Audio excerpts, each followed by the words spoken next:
Hello everyone, it's Omae and welcome back to the brand new video. Beardhill Jarul is here in One Piece Treasure Cruise as a quick free spirit character.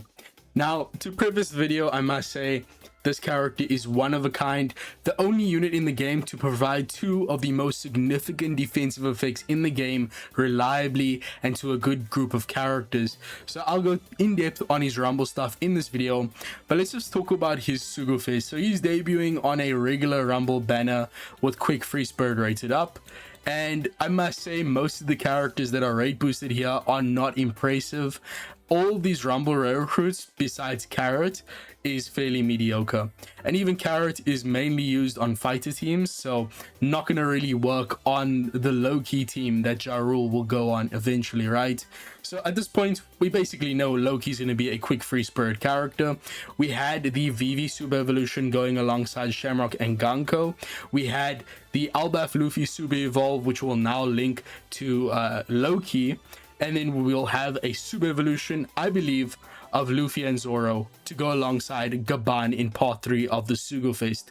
So I think Loki, especially now with Jarul debuting as a quick free spirit unit, is 100% going to be quick free spirit and probably powerhouse as his second class as well.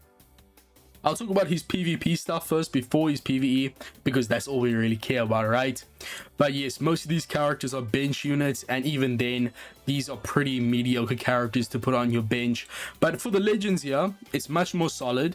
We do have S-Snake, who's still an impeccable character, and Weevil is still a great bench unit, right? So S-Snake, she will go on quick teams, not just fighter teams, so she might find her way onto the team with Loki. So both her and Jarul would be great pickups to get right now.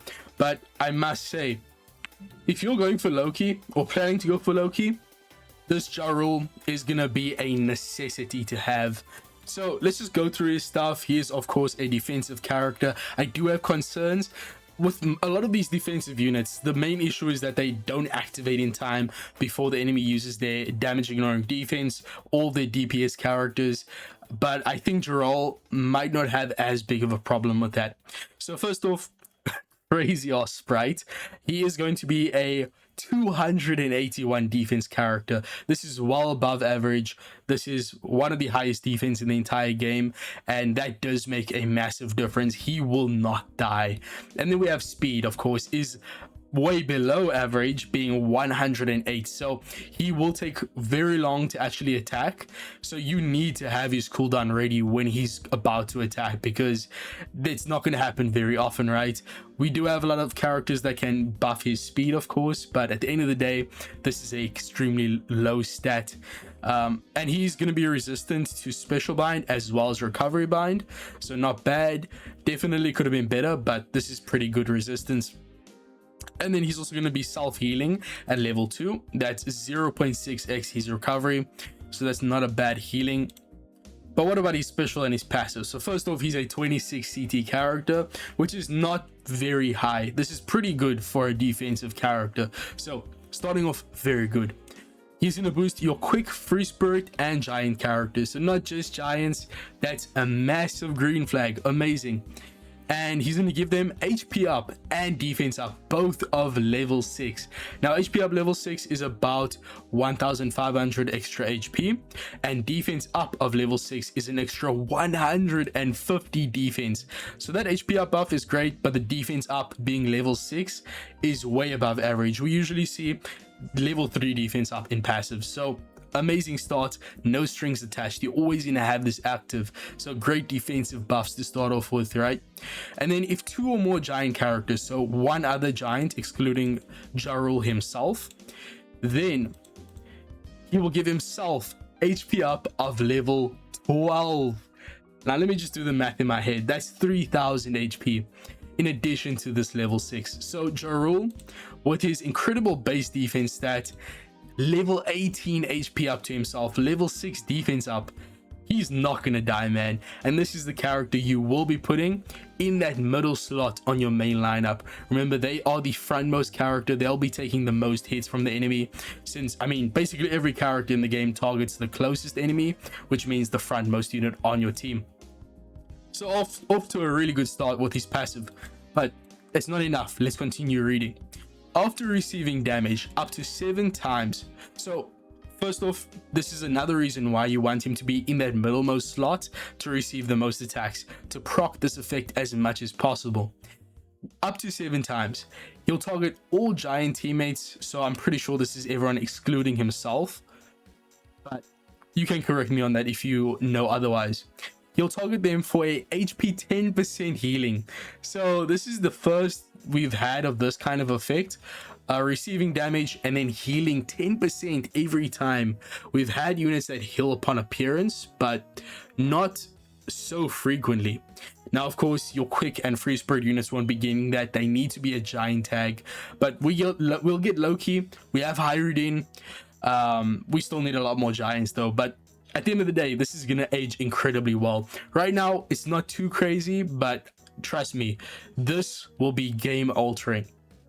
And then when remaining time becomes 60 seconds or less, or when appearing on the field when remaining time is 60 seconds or less, then he'll target one high attack giant teammate for special CT 100% reduction. Now, it's very vaguely worded here, but this was confirmed by 2Shanks, a data miner, that this is to one high attack giant. So the highest attack giant will be getting this special CT reduction. That includes attack up buffs, of course. So that's awesome. 100% CT reduction. We know characters like Hyrudin, Treasure Map Legend, he has CT problems. I mean, I tested him thoroughly with the Albaf Stroids team, and that guy would never charge his CT. Even though he gave himself CT at the start of the quest, he still would take forever to charge. And I think this kind of an effect is going to be great for giants, because I believe most of them will have a relatively high CT. I don't think Loki will be an exception. So having 100% reduction is just amazing. And if Loki can activate in those first 39 seconds, which if you build around him properly, it probably will happen, then you can essentially get double special activation with Loki, which I think will be insane, man. Loki, I'm assuming, will be the DPS character and will have damage ignoring defense, but let's not speculate. For now, this is a really powerful passive. Extremely good, extremely unique as well. Giving one character guaranteed 100% CT at a pretty early stage of the battle as well, in the first 40 seconds basically, is just really good. But then he's special. I'm seeing people underrate this, but bro, I'll show you in a moment. No one else is doing this in the game. So for 26 CT, targets quick type, free spirit and giants tag teammates for a level 5 shield for 20 seconds. So I'm just going to briefly explain what shield is for those who don't know, but this is easily the second most powerful defensive effect in the game. He has also the most powerful effect, which I'll explain in a moment. But shield, each level of shield is increasing the HP of the shield by 500. So level 5 shield, that's 2500 HP. And no matter how big damage is dealt to someone with a shield, they will fully tank the damage. The shield will disappear after a total of 2500 HP has been dealt to the unit with the shield, but it will tank that hit that breaks the shield fully. So damage ignoring defense, I'm not 100% sure if it goes through shields as well, but regardless, spread damage, it can completely block that. So level 5 shield, why it's good to have such a high level shield is that normal attacks will not break down the shield. It's guaranteed that a special will be wasted from the enemy's DPS lineup and it will block that damage with that shield. So very high level for 20 seconds, and to not just giants but also quick and free spirit. So this is very powerful shield by even other unit standards.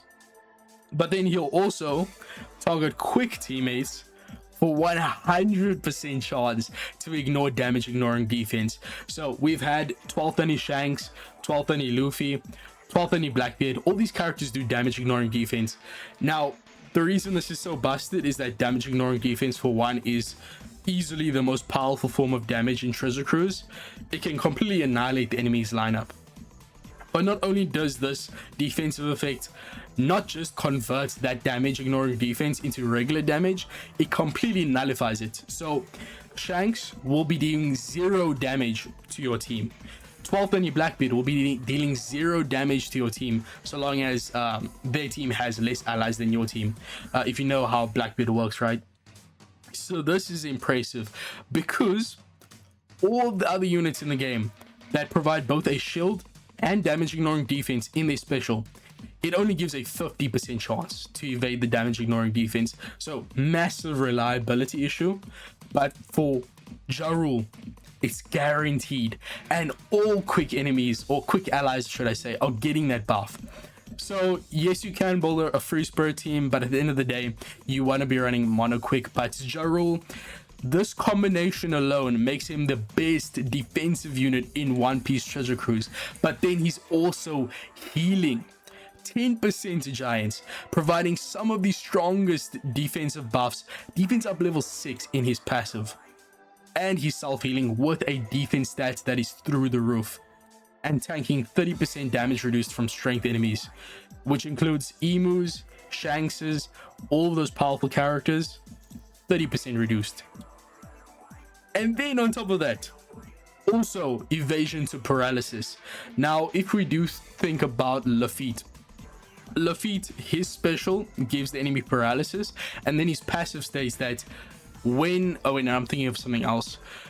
Because Lafitte, he paralyzes his own team, right?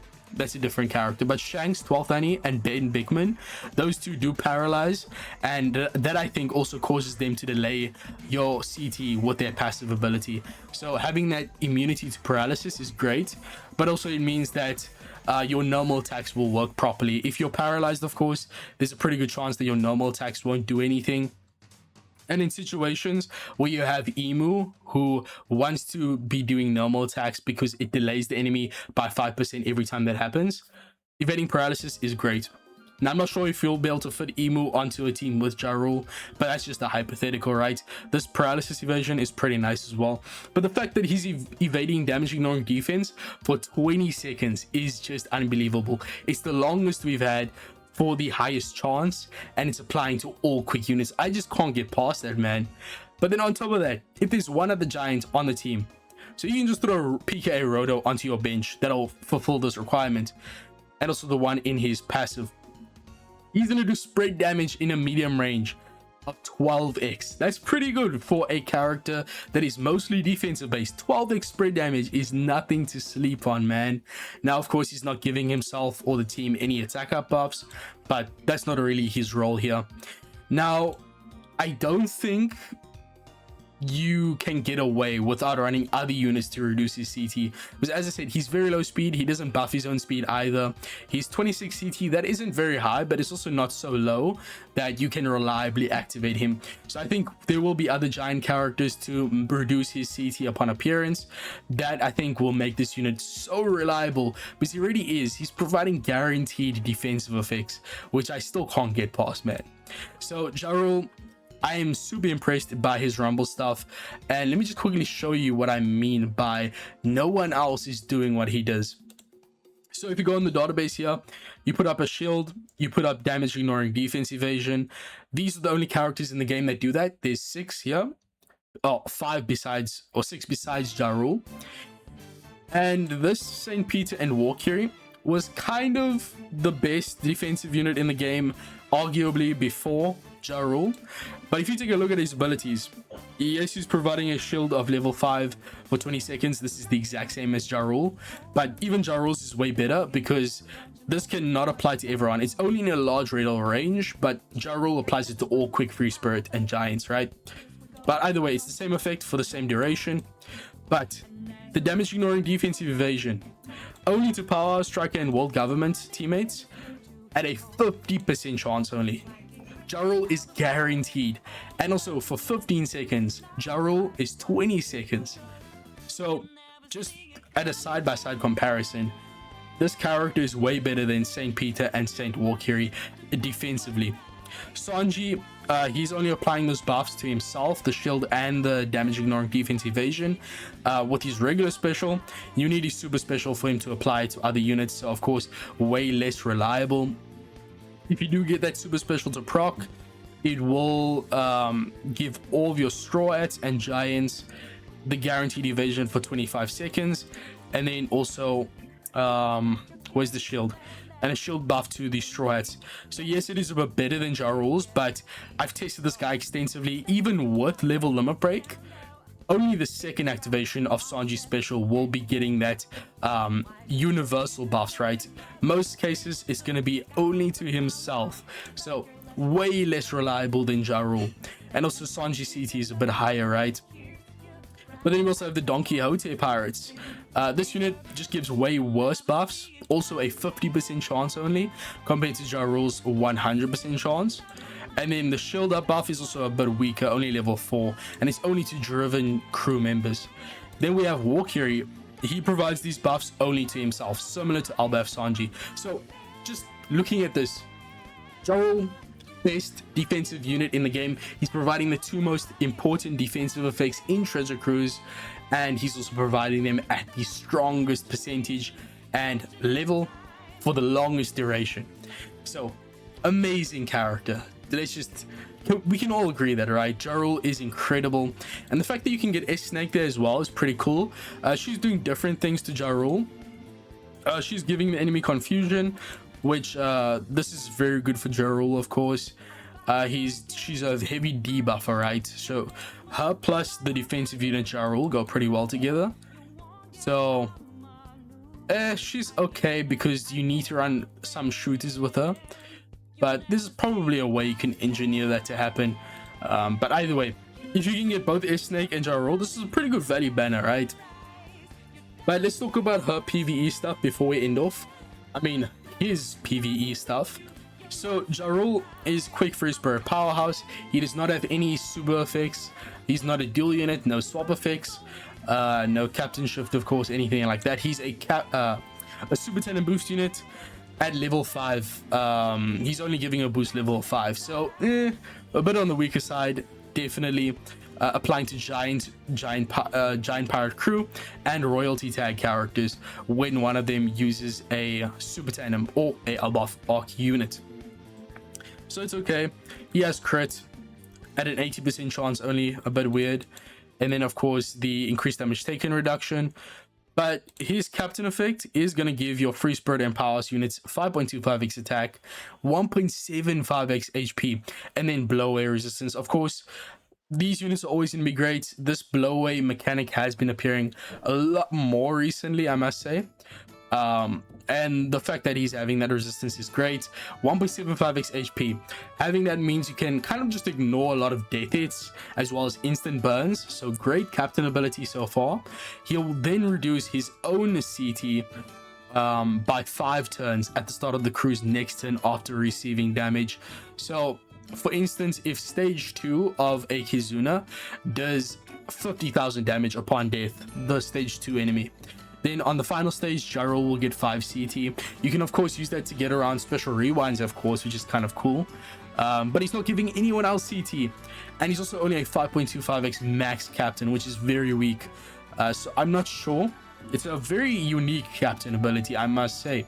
But then he'll also give recovery and tandem matching, which is great. We don't have a lot of ships that actually make recovery counters matching, so very powerful, beneficial orb enable. And then if a giant pirate crew or royalty tag character is a crewmate and uses the special, then reduces Jarul's cooldown by a further 5 turns. So that can activate up to 6 times. And his CT is 15 turns, or CD should I say. So you need to activate at least two of these characters as specials. And then that plus this 5 turns from taking damage, assuming you take damage in the previous stage, that will allow you to activate his special twice essentially. Well, I mean, technically, if you use Jarul on stage 2, you get 2 turns of cooldown by moving through stages. And then if you have some other way to give 3 turns of cooldown, then you only need to activate 1 giant pirate crew or royalty tag unit special to get him fully charged again. That's kind of cool, but let's see what his effect is doing. It's really powerful, actually. I've read through this before the video, and remember, this is after expansion, so he might be worth expanding with limit break if you do intend to use him in PvE. Otherwise, he'll be 16 turns. It'll make it a lot more awkward to use him. So he's reducing threshold, burns, as well as instant burns. Gives a 3-turn chain additive buff of 1.7. Pretty good effect, and for 3 turns you can get around chain minimum attack downs quite easily with that effect. And then also gives the final tap a 15% damage increase. Remember, this is not turn based. Whenever you hit a final tap, not a final tap potential ability, don't get confused, just the final tap of your 6 units, then it will use up this effect. Even if it's not a quick unit hitting that final tap, it will still use up the effect. But you can store this over multiple stages to keep your damage for the final stage, of course, which is kind of cool, I guess. 50% is a bit above average as well. Usually these are like 30%. And then if 3 or more giant pirate crew or royalty tag characters on the crew, then reduces special bind and bind by 7 turns. So very similar to Memory's Kuma. He can also blow away resistance and also reduce his own special bind, of course, which is nice. He doesn't have a way to remove a special bind on himself as a captain though, so that's a bit suspicious.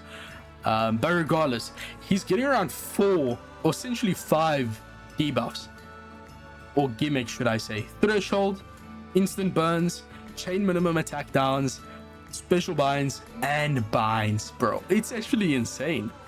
Very good utility character, but it is quite a hard requirement here, I must say. 2 other characters in these tags besides Jarul himself, but the payoff is pretty good. And the fact that you can use his special twice if you're running him as the captain, very interesting unit, I must say. I think his special will definitely see play. He's giving that same type of character like 6+ side chopper, who just gets around so many different gimmicks. A timeless character, but this gimmick being locked behind the tag requirement is quite hefty, I must say. But either way, I think he's quite interesting. I would use him in PvE if I got him. I do think it sucks that, of course, he doesn't have super effects, but that's nothing new.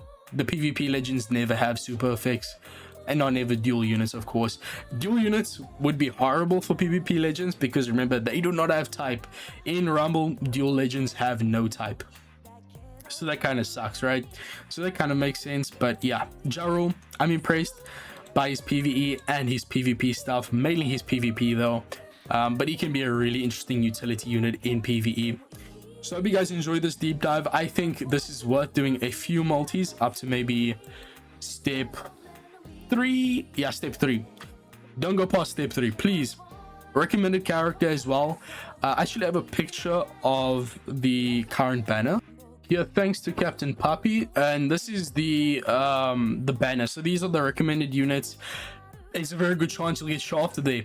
Get Frankie, who never sees play, Corazon, who never sees play, Inazuma, who barely ever sees play, and even then it's like the very last unit on your bench. Carrot, who's very niche. Yeah, these are the characters you will likely get on that 5th step. So please do not go to step 5 unless you're a whale. We have Loki, yes, but if you don't have Loki, Jarul, I mean, Jarul, I feel like he's a really good standalone character regardless. But yeah, step 3, don't go past that. It's your best chance of getting Jarul with also not wasting all of your resources. After that, your next guaranteed legend is only on step 17. Are you mad? Nah, don't do that, please. Step 3 is where it ends. Trust me, guys. Promise me that you're not going to go past step 3. It's horrible, but I do think it's a good banner to at least do a few multis on, just because of how good Jarul is. But I'll see you guys in the next one. Leave your thoughts in the comments, like and subscribe if you want to see more analyses like these in the future. And when Jarul comes out, as well as Loki, I'll do giveaway summons and hopefully showcase these guys together, and I'm excited to see what they can do. So that's going to be it for me. Peace, and I'm out.